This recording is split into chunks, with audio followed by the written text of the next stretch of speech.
과학의 발전이 경이롭습니다.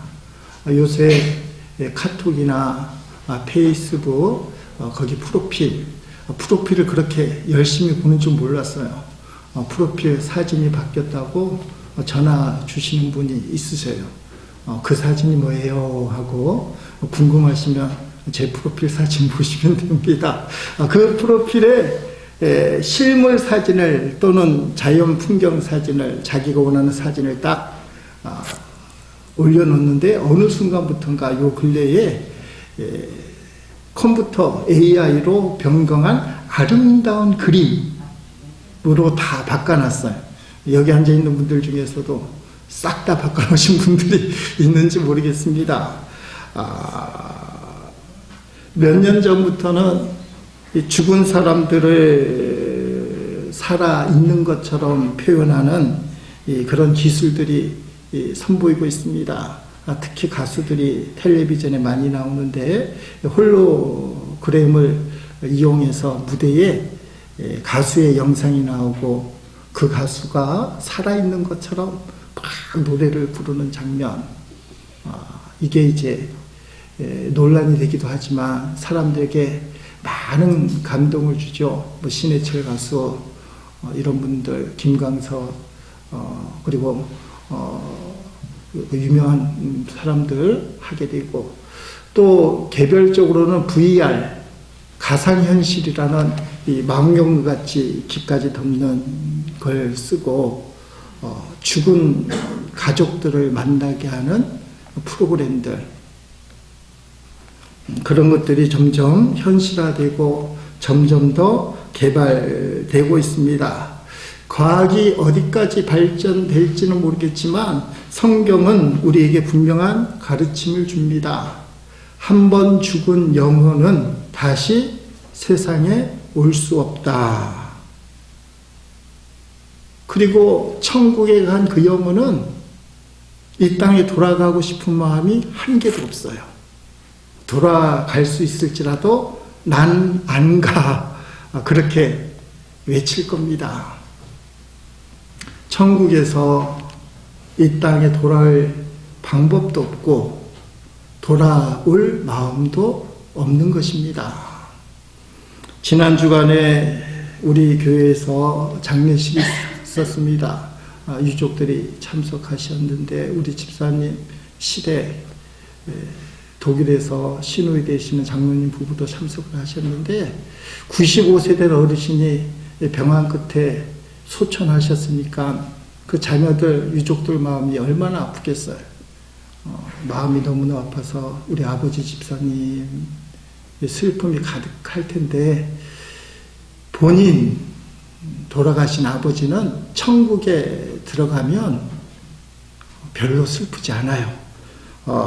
그분은 밑에서 울고 있는 자녀들을 보면서 괜찮다, 너무 좋다, 행복하다, 그렇게 말할 것입니다.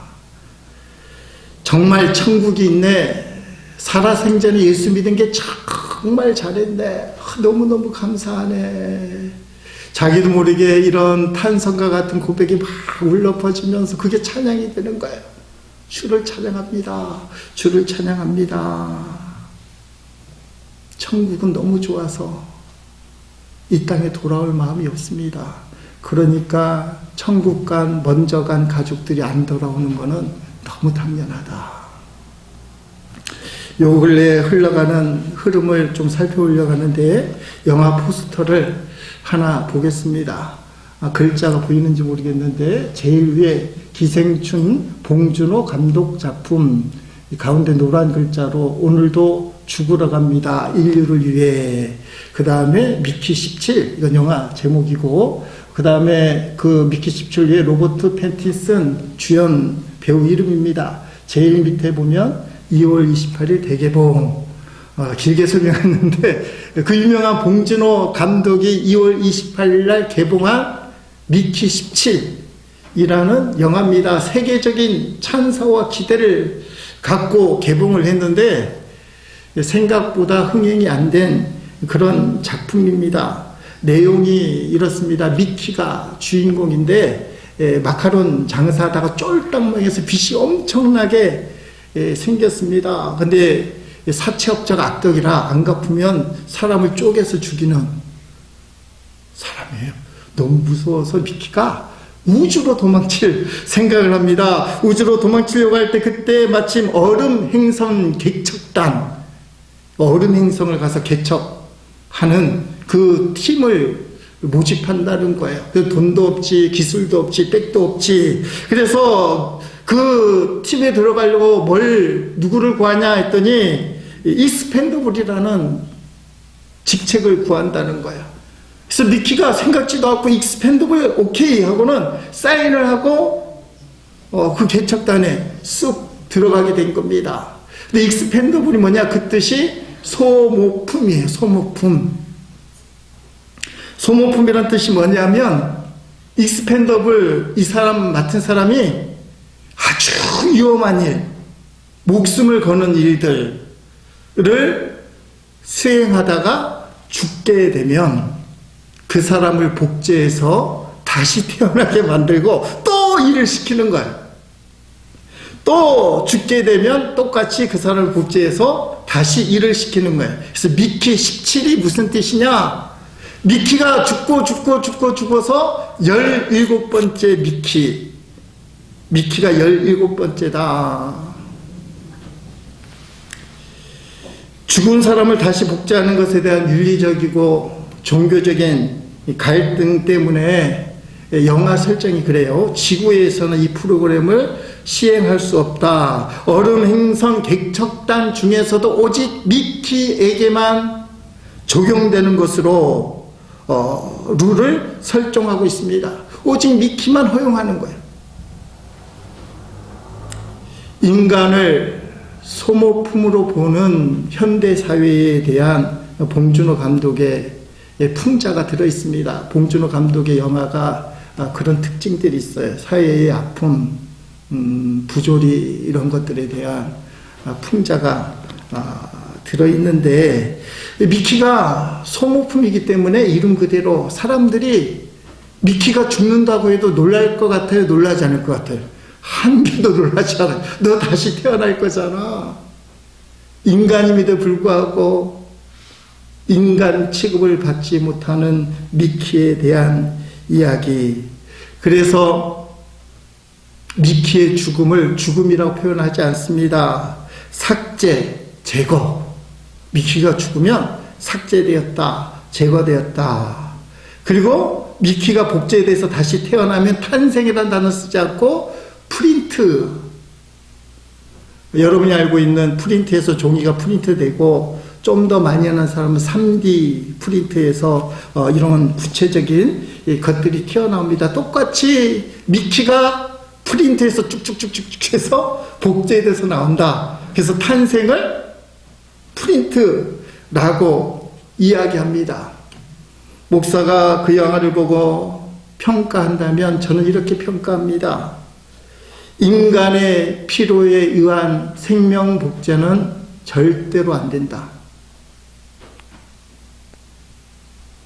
인간의 필요 때문에 생명을 복제하는 것은 절대로 허락할 수 없다. 봉준호 감독이 제 말을 미리 듣고 이걸 아주 강력하게 이슈를 였으면 논란이 될 거예요. 논란. 인간 복제가 어디까지 허용이 될 것인가. 그러면 그게 엄청나게 흥행이 됐는지도 몰라요. 오늘 부활절에 왜 이 말씀을 드리냐? 부활은 복제가 아니라는 거예요. 부활은 절대로 복제가 아니라는 것입니다.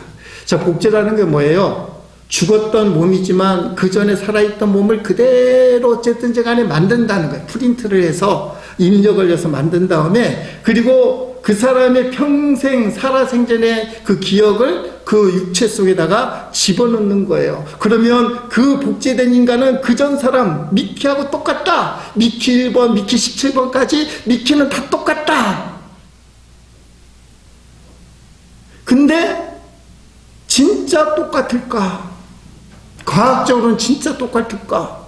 인간이 육체와 정신, 기억만 갖고 있으면 인간은 다 똑같을까? 봉준호 감독이 또 문제 제기를 해요. 철학적인 내용도 많이 담아 있습니다. 17호가 죽은 줄 알고 폐기시켰어요. 안 죽었는데 18호를 다시 프린팅을 한 거예요. 17호하고 18호가 만났어요. 세상에 이젠 미키가 2명이에요. 영화를 안 봐서 별로 안 놀라시는데 이게 내가 2명이에요. 근데 감독이 문제 제기를 하는 게 뭐냐? 이론상으로는 둘이 똑같아야 돼요. 17호, 18호가. 근데 기질도 틀리고 성격도 틀린 것을 보게 됩니다. 어떨 때는 이 미키가 정반대예요. 봉준호 감독은 문제 제기로만 영화를 이끌어갑니다. 근데 목사로서 보면 영혼 복제는 불가하다. 흉내내서 육체도 복제하고 지난날 삶의 기록도 다 저장해냈다가 그 육체 속에 집어넣어서 미끼처럼 보이지만 영혼은 복제가 불가하다. 그래서 17호하고 18호가 틀리다라는 봉준호 감독의 개인적인 의문을 제기했어요. 왜 그런지는 설명을 안 하지만 여러분, 하나님이 주신 영혼은 복제할 수가 없어요. 영혼은 딱 하나입니다. 그리고 성경은 그 영혼에 들어갈 육체는 딱 하나예요. 복제돼서 여러 개가 아니고 나중에 의학이 발달되고 과학이 뒷받침되면 만약에 팔이 절단되면 어디서 내 팔을 부에다가 끼는 시대가 될지 모르지만 절대로 영혼은 복제 불가. 한 영혼의 한 육신. 그래서 인생은 일생이고 우리가 이제 부활한다면 어떤 몸으로 부활할 것인가? 바로 지금의 몸. 결단코 다른 복제된 다른 몸이 아니라 내 영혼은 지금 내 몸으로 부활한다. 내 몸. 이 몸을 소중하게 여겨야 돼. 하나님이 내게 허락하신 이 몸. 이게 내가 부활하는 몸이다. 여러분, 한 영혼은 한 육체에만 머문다는 거. 이게 성경적인 가르침이에요.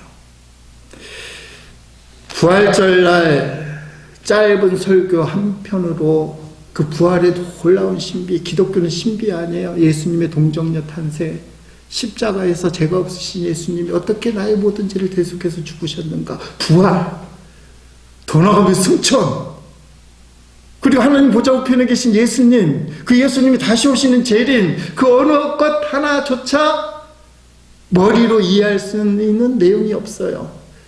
세상 사람들이 보면 깝깝하다.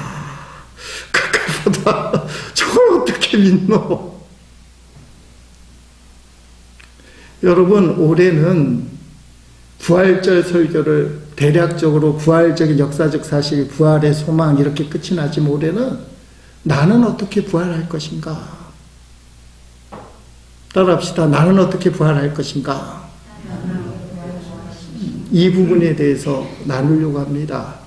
자, 부활은 어떻게 할 것인가라는 질문은 영적인 질문이고 신비로운 질문이에요. 수학 공식처럼 정확하게 설명되는 법이 없어요. 그래서 우리가 언제 부활하느냐부터 논란이 있어요. 예수님의 재림과 백보자 때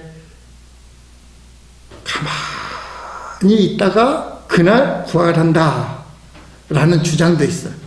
또 우리가 죽으면 낙원이라는 곳에 가만히 머물러 있다가 그때 가서 신령한 몸으로 부활한다는 주장. 두 번째는 부활체는 시간과 장소를 초월하기 때문에 죽자마자 천국의 신령한 몸으로 부활해요. 저는 그걸 믿습니다. 부활체는 즉시 이루어진다. 백보자 심판 때도 이루어지지만 그렇게 주장하는 바도 있어요. 저는 두 번째를 믿지만 첫 번째를 믿는 분들도 대다수이기 때문에 낙원이라는 것에 가만히 있다가 예수님 재림하고 백보자 최후 심판할 때 그때 다 부활한다는 분도 있어요. 저는 두 가지가 동시에 일어나는데 육신, 특히 예수 믿는 육신은 죽자마자 천국 들어간다. 이렇게 믿습니다. 어쨌든 간에 이 신비한 말씀을 우리가 듣게 됨으로 말미암아 예수님을 확실하게 믿고 나도 어떻게 부활할지에 대한 고백, 소망, 그게 현실적인 부활절을 지내는 방법이 아닌가. 나는 어떻게 부활할 것인가. 첫째, 부활하는 몸은 지금의 몸과 동일합니다. 지금까지 나눈 이야기. 죽은 몸이 어떻게 부활하는가? 땅에 묻히거나 화장터에서 화장을 해 소각된 그 몸이 어떻게 부활할 것인가? 과학적 원리를 알 수 없지만 성경 고린도전서 15장 51절 52절을 보니까 예수님이 재림할 때에 아까 말씀드린 성도들의 부활, 모든 성도는 부활한다라고 성경은 분명하게 말씀하고 있습니다. 그러면 예수님이 재림할 때 부활은 어떻게 우리에게 이루어질 것인가를 연구할 때 제일 좋은 방법은 예수님이 부활의 첫 열매가 되셨다는 말은 첫 열매 이후로 두 번째, 세 번째, 네 번째가 성도들의 부활이기 때문에 첫 열매처럼 우리가 부활할 것이다 라는 것이죠. 자, 첫 열매라는 것은 고린도전서 15장 20절에 그러나 이제 그리스도께서 죽은 자 가운데서 다시 살아나사 잠자는 자들의 첫 열매가 되셨도다. 잠자는 자, 죽은 자들의 첫 열매가 되셨도다. 부활하신 예수님 다니시는데 아니 죽었던 예수님이 살아나니까 제자들이 깜짝 놀라는 거예요. 당연히 저거 유령 아니야? 귀신 아니야? 그 생각을 하고 있는 제자들에게 예수님 말씀하십니다. 누가복음 24장 39절 말씀. 내 손과 발을 보고 나인 줄 알라. 또 나를 만져보라. 영은 귀신은 살과 뼈가 없으되 너희 보는 바와 같이 나는 있느니라. 무당들이나 점쟁은 영가라고 그래요. 귀신이라는 표현을 안 쓰더라고요. 영가, 귀신들은 뼈와 살이 없지만 부활하신 예수님은 뼈와 살이 있다. 그래서 부활하셔서 갈릴리 바다에 계실 때 제자들과 함께 식사를 하시는 그런 모습이 있습니다. 예수님의 그 상처, 십자가에서 못에 박힌 손목과 발목, 허리에 찔리는 상처가 그대로 남아있어서 도마가 만져보고 만질 수 있다. 만져보고 믿었다. 성경은 기록하고 있습니다. 그러니까 지금 이 몸 그대로, 지금 내 모습 그대로 부활한다는 게 첫 번째예요. 두 번째는 부활의 몸은 지금과 조금 달라서 신령한 몸으로 부활한다. 신령한 몸으로. 자, 고린도전서 15장 44절에 자연적인 게 육의 몸입니다. 육의 몸으로 심는데 죽었는데 신령한 몸으로 살아납니다. 자연적인 육의 몸이 있으면 신령한 몸도 있습니다. 육의 몸, 지금의 몸이 그대로 부활하지만 거기에 신령한 몸이 더 입혀진다는 거예요. 세상의 육신의 장막은 무너지고 하늘의 신령한 몸이 덧 입혀지는 겁니다. 부활하신 예수님이 문으로 들어오지 않고 제자를 만나는데 그냥 벽을 통과해서 들어오셔요. 엠마오 마을로 가는 두 제자와 대화를 실컷 하시고는 갑자기 호련히 확 사라지셔요. 제자들이 보는 가운데 하늘로 올려져 구름 속으로 사라지십니다. 승천하시고 하나님 보좌 우편에 앉아 계십니다. 승천 보좌 우편 재림 얘기하며 아유 목사님 십자가도 부활도 사실 버거운데 아니 승천을 믿으라고? 하나님 보좌 우편에 계신 예수님 믿으라고? 재림 믿으라고? 따라합시다. 도대체 뭘 믿느냐? 따라해요. 도대체 뭘 믿느냐? 십자가 부활도 버거우면 회개하셔야 돼요. 승천, 하나님 우편에 계신 예수님, 재림주를 못 믿는다는 말은 예수님을 진짜 구주로 영접하고 성경 말씀을 있는 그대로 믿는가? 아까 말씀드린 것처럼 예수님의 5대 사역, 동정녀 탄생, 십자가 죽음, 부활, 승천, 재림, 이건 머리로 이해 안 돼요. 성령으로 믿게 하시는데 절반만 믿어진다. 이 성탄절, 동정녀 탄생 좀 그래. 어쨌든 믿어져. 십자가 믿어져. 부활 믿어져. 승천? 재림? 그거 말이 돼? 성령이 여기까지만 역사하시고 두 개는 역사를 안 하신다. 위험해요. 위험합니다. 근데 솔직히 말하면 목사님들 중에서도 승천 얘기만 하면 학을 떼시는 분이 있어요. 그거 왜 얘기하냐고 도대체. 승천이 뭐가 중요하냐고. 그거 믿으려면 우주계 어느 쪽에 천국이 있는 것도 믿어야 되는 거 아니에요. 물리적인 천국이 있다는 걸 믿어야 되는 거 아니냐고. 아니 우주의 망원경을 봐도 천국이 보이냐고. 여기까지 막 나가는 거예요. 머리로 지식으로 천국이 안 믿어지죠. 머리로 지식으로 동정녀 탄생이 믿어져요. 머리로 지식으로 십자가에서 나의 죄를 대속하신 하나님 아들이 믿어져요. 머리로 지식으로 오늘 우리가 붙들고 있는 죽었던 사람이 다시 살아난다 믿어져요. 성경 말씀이기 때문에.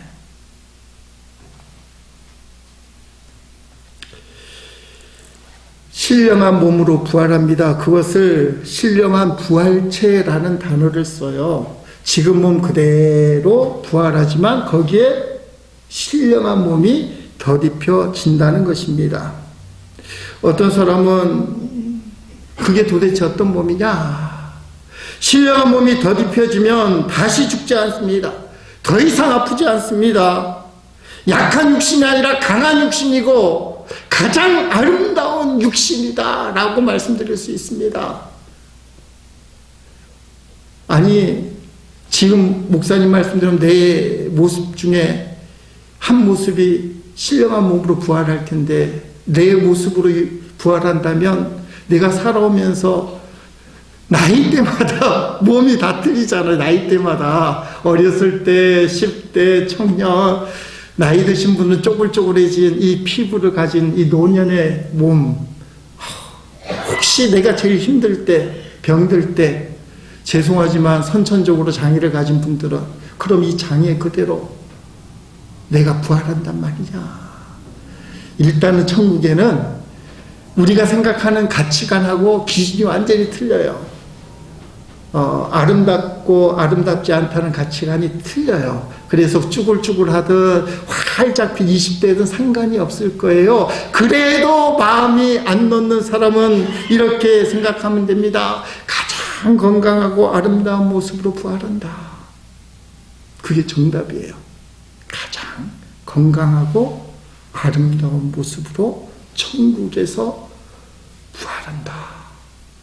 사실은 이 세상의 가치관으로 미래를 따지지 않으니까 그렇진 않을 거예요. 그러나 이 세상에서 천국에서 부활할 것을 꿈꾼다면 가장 건강하고 아름다운 모습으로, 그리고 선천적인 장애를 가졌거나 사고로 자기를 당하는 분은 완전히 치유되고 회복된 온전한 모습으로 내가 꿈꾸는 그 모습으로 부활한다. 두 가지 말씀드렸습니다. 이 몸 그대로, 두 번째는 신령한 몸이 덧입혀진다. 세 번째는 부활을 하더라도 영광스럽게 부활해야 된다. 뒤집어서 얘기하면 부활을 하더라도 영광스럽지 않게 부활할 수 있다. 겨우 구원받고 겨우 부활할 수 있다. 지금은 한국교회 강단이나 기도원 강단, 부흥사들이 이 이야기는 좀 안 하는 것 같아요. 몇 년 전만 해도 한국에 천국에서 개털모자, 오래 다니셨던 분들, 옛날에 목사님들이 주로 말씀하신 천국 갔더니 개털모자 받았다. 이게 하도 유명하다 보니까 버전이 너무 많아요. 그래서 가장 오리지널, 가장 신빙성이 있다는 이야기를 말씀드리려고 합니다. 1954년 경상도 어느 시골에서 있었던 일입니다. 산 기슭에다가 200마리의 개를 키우는 개 장로님이 있었어요. 개 장로님은 겨에 있자, 닫겠자, 개 장로님이 개를 키우고 있었습니다. 섬기던 교회에서 예배당을 건축하게 되어서 건축 헌금을 작정하게 되었습니다. 교우들이 헌금을 바치는데 개 장로님도 헌금을 하기로 작정을 하고 살펴보니까 바칠 수 있는 게 개밖에 없는 거예요. 그래서 개를 바치기로 작정하고 이것저것 따지기 시작하다 보니까 한 마리 값밖에 못 바칠 것 같아요. 그러면서 하나님도 아시죠, 하나님도 아시지요 하고는 한 마리 값을 하나님 앞에 드렸습니다. 어쩔 수 없다는 죄송한 마음으로 헌금한 그날 밤에 일어난 일입니다. 장로님이 죽은 것 같은데 천사의 인도를 받고 천국 같은데 면류관이 가득 찬 방에 들어가게 됐어요. 천사가 구경을 시켜주는데 금면류관, 은면류관, 보석이 달린 아름다운 면류관들이 쭉 있는데 느낌이 여기에 내 면류관이 있으리라. 그래도 내가 장로인데 금면류관, 은면류관 이런 게 주어지지 않을까 기대가 돼서 천사에게 물어봤어요. 여보시오, 내 면류관은 어디 있어? 그랬더니 천사가 개장로님, 장로님이 면류관을 들어 써봐서 머리에 딱 맞는 게 장로님 면류관입니다. 그래서 개장로님이 신이 나서 면류관을 쓰기 시작합니다. 처음부터 보석금 만지기 힘드니까 저기 동으로 된 거 이렇게 쓰면서 맞지 말아라, 맞지 말아라. 안 맞는 거예요. 그렇지, 나는 은면류관이다. 은면류관 썼는데 안 맞는 거예요. 그러면 금면류관인가? 보석면류관 부담이 되는데 자기가 알거든요. 근데 금면류관 쓰는데 안 맞는 거예요. 보석도 안 맞는 거예요. 좋은 면류관이 다 안 맞는 거예요. 그래서 조금 이상하다 생각한 개장로님이 천사에게 묻습니다. 여기 있는 면류관들이 안 맞는데요, 다른 방이 있습니까? 그랬더니 천사가 저쪽 으슥한 곳을 가리키면서 저기도 면류관이 있으니 써보십시오. 근데 개장로님이 개를 키우는데 가리키는 으슥한 곳에 보니까 개털 면류관이 쫙 깔려 있는 거예요. 나를 몰려보고 혹시 모르니까 한번 써보세요. 천사가 하도 하니까 내키지 않는 마음으로 첫 것을 들어서 개털 면류관 모자를 탁 쓰니까 탁 맞는 거예요. 완전히 자기 면류관인 거예요. 근데 이 개장로님이 개털 모자를 쓰고는 그래도 내가 장로인데, 그래도 내가 장로인데, 그래도 내가 장로인데 하다가 꿈에서 깨어났다는 겁니다. 요새는 안 맞는 얘기 같아요. 여러분들이 다 옛날 얘기 하듯이 이게 한국교회에 엄청나게 어느 교회나 어느 부흥사나 우리 권사님 한 수십 번 들었을 거예요. 알려진 이야기예요. 그래서 그 개장로님이 개가천선에서 목사님과 교우들 앞에 제가 잘못했습니다. 그래서 개 200마리를 건축원금으로 드리고 성전 부지 땅을 자기 밭에다가 이 예배당 졌으면 좋겠습니다. 봉헌하고 10수년을 그렇게 충성하다가 하나님 앞에 갔다는 겁니다. 그래서 이 개장로님이 살아생전에 만나는 사람마다 절대로 개털 모자 받는 성도가 돼서는 안 됩니다. 개털 모자를 받는 성도가 돼서는 안 됩니다. 자, 먼저 차분하게 부활이 되면 생명의 부활, 심판의 부활이 있습니다. 이게 기본적인 나눔이에요. 요한복음 5장 28절 29절 이를 놀랍게 여기지 말라. 무덤 속에 있는 자가 다 그의 음성을 들을 때가 오나니 선한 일, 예수 믿는 일입니다. 행한 자는 생명의 부활로, 악한 일, 예수 안 믿는 자예요. 악한 일 행한 자는 심판의 부활로 나오리라. 모든 사람이 부활하는데 예수 안 믿는 사람은 심판의 부활로 임해서 지옥에 떨어지고 예수 믿는 사람은 생명의 부활로 부활해서 신령한 몸을 얻고 천국에 들어가서 영생 복락을 누리게 된다는 것입니다. 자, 이제부터는 좀 고민하면서 들어봐야 되는데, 성도가 예수 믿고 천국 가서 영생 복락을 얻는데 급이 다르다는 거예요. 급. 마태복음 5장 19절 말씀에 보니까, 그러므로 누구든지 계명 중에 지극히 작은 것 하나라도 버리고 또 그같이 사람을 가르치는 자는 천국에서 지극히 작다 일컬음을 받을 것이요, 누구든지 이를 행하며 가르치는 자는 천국에서 크다 일컬음을 받으리라. 천국에 가니까 큰 자, 작은 자가 있다라고 얘기합니다. 또 천국에 가면 예수님이 특별상을 준다. 특별상. 요한계시록 22장 12절에 보라 내가 속히 오리니 내가 줄 상이 내게 있어 각 사람에게 그가 행한 대로 갚으리라. 사람들이 받는 상급이 다 틀리다는 거예요. 각 사람에게 그가 행한 대로 상급을 주겠다. 근거가 이 땅에서 행한 대로예요. 자, 그 근거는 요한계시록 20장 12절에 나와 있습니다. 그리고 죽은 사람들이 모두 보좌 앞에 서 있는 것을 보았습니다. 생명책이 펴져 있고, 이거 구원받은 사람들 이름이 기록된 책이에요. 다른 책들도 펼쳐져 있었습니다. 죽은 사람들은 그 책에 기록되어 있는 대로 각기 행한 행위에 따라 심판을 받습니다. 행위 기록책이 있다는 거예요. 안식교에서 이걸 엄청나게 강조합니다. 은혜 구원이 아니라 행위 구원을 강조할 때에 바로 이 책을 얘기해요. 안식교인들은 그래서 율법적으로 믿게 돼요. 예수 믿고 구원받는 것이 아니라 행위 구원책에 구원받을 행위가 아니면 자른다는 거예요. 천국 못 간다는 거예요.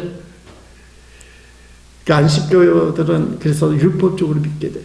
자, 우리는 예수님만 믿으면 생명책에 기록되어서 천국 들어갑니다. 그러나 상급이 달라요.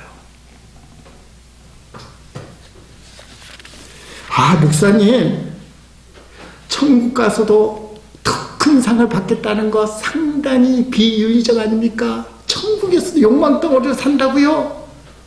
아니, 목사님, 천국에서도 하나님이 차별을 한다고요? 큰 상 주고 작은 상 주고 개털 모자 주고 금별료관을 준다고요? 도대체 그런 하나님이 어디 있습니까? 묻고 싶고 실제 그럴까? 여러분, 신앙생활이나 천국이나 이런 건 내 생각대로 되는 게 아니에요. 따라합시다. 말씀대로. 내 생각대로 했다가 안 돼요. 성경에 보니까 천국 상급에 대한 이야기가 많습니다. 달란트 부여부터 시작해서 상급 얘기가 무지무지하게 많아요. 가장 대표적인 게 예수님이 산상수훈, 아주 중요한 가르침이잖아요. 예수 믿는 성도는 이렇게 살아라. 그 산상수훈 팔복을 말씀하시고 내린 결론이 마태복음 5장 12절인데, 기뻐하고 즐거워하라. 팔복을 지킨 사람들, 하늘에서 너희의 상이 크다. 팔복 안 지켜도 천국은 가는데 상이 적다. 팔복을 지키면 상이 크다. 저 오늘 본문은 늦었지만 본문으로 갑니다. 마르다에게 하신 예수님의 질문이에요. 예수께서 이르시되 나는 부활이요 생명이니 나를 믿는 자는 죽어도 살겠고 무릇 살아서 나를 믿는 자는 영원히 죽지 아니하니니 이것을 네가 믿느냐? 따라합시다. 아멘. 믿었어요. 나는 부활을 믿습니다. 믿었어요. 이게 우리의 진실된 진심 어린 고백이라면, 아멘이라면, 예수님이 죽었다가 다시 사신 부활을 믿고 나도 부활할 것이라는 확신을 갖는다면, 부활하신 예수님, 그 예수님이 가장 원하는 것을 하게 돼 있어요. 예수님이 복음서마다 제일 끝에 하는 말씀이 땅끝까지 이르러 내 증인이 되리라. 이 땅에 부활하신 예수님이 가르쳐 준 거예요. 땅끝까지 이르러 내 증인이 되리라. 하나님이 너와 함께 동행하면서 복음을 전도할 수 있도록 능력도 주시고 앞길도 열어주시리라. 예수 그리스도의 부활을 믿는 사람, 내 몸 그대로 부활하고 여기에 신령한 몸이 덧입혀지고 천국에 대한 눈이 열리면서 상급이 보여요. 물론 상급 얻으려고 하는 것이 아닌데 부활하신 예수님이 너무너무 마음에 와닿고 그 예수님의 마음이 내 속에 녹아지면 성령께서 복음 구원 전도를 하게 하십니다. 성령님이 제가 주장하는 두 가지 있잖아요. 예수님 믿게 만들고 예수님 전하게 만들고, 이미 예수 믿는 성도들 예수님 잘 믿게 만들고 잘 전하게 만들고, 부활하신 예수님을 성령을 통해서 마음에 확증하며 성령이 내 마음에 자꾸 동기를 일으켜요. 예수님을 전해야 되지 않겠니? 성령께서 예수님 믿게 하셨어요. 부활의 주님을 확신하게 하셨어요. 이게 반쪽 신학입니다. 앞으로 나가게 만들어요. 부활의 예수님을 전해야 되지 않겠니? 여러분, 예수님이 저와 여러분을 위해서 십자가의 죽으심으로 구원하셨습니다. 그 예수님을 믿으면 누구나 구원받습니다. 주 예수님을 믿으십시오. 여기서 끝나지만 점점점점 찍혀있는 요약된 부분이 뭐예요? 신령한 몸으로 부활해서 우리 모두 천국에서 만날 겁니다. 부활절을 맞습니다. 성령의 도우심으로 부활의 능력을 얻어 예수 구원 복음을 온전히 전하는 부활의 확신을 갖는, 내가 어떻게 부활할 것인가 영적으로 가닥을 잡고 살아가는 우리 모든 성도가 되시기를 예수 그리스도의 이름으로 축복합니다.